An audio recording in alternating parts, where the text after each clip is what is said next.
अस्सलाम वालेकुम। Salman trades and farming welcome. Viewers, ये बकरे हैं जो अब कुर्बानी पे लगेंगे। अब बस कुछ दिन ही रह गए हैं, कुछ दिन के मेहमान रह गए हैं और बच्चों का भी शौक़ दीद नहीं होता है और उन्होंने भी साथ खेलना और टाइम पास करना बड़ा ज़रूरी है।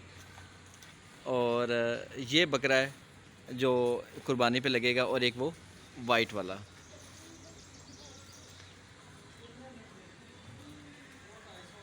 ये हमारे अपने फार्म पे ही तैयार हुए हैं, बिल्कुल देसी खुराक के साथ।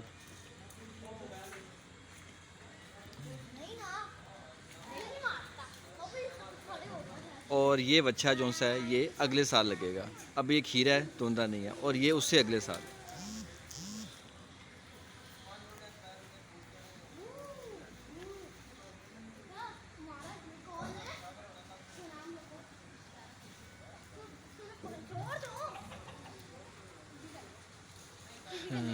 अभी इनका शेड भी तैयार हो रहा है,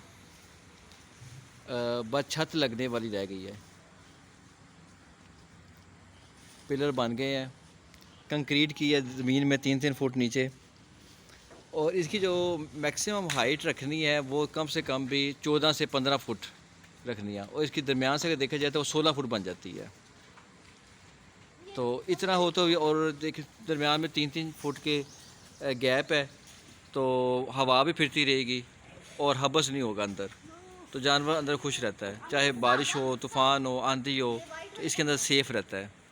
खुली ओपन हवा, और इस साइड पे ओपन है, इस साइड पे शेड है।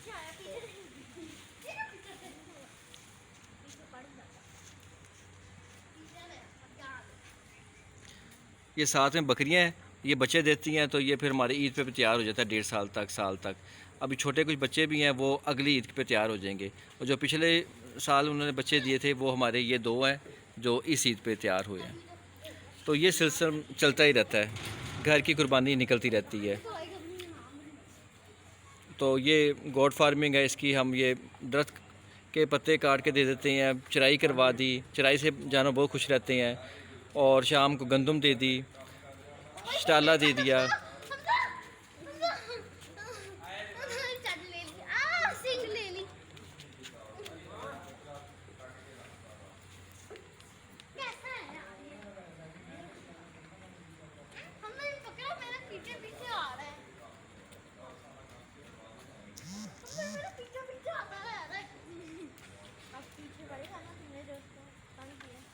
उम्मीद करते हैं आज की वीडियो पसंद आई होगी। नेक्स्ट वीडियो तक के लिए अल्लाह हाफिज़।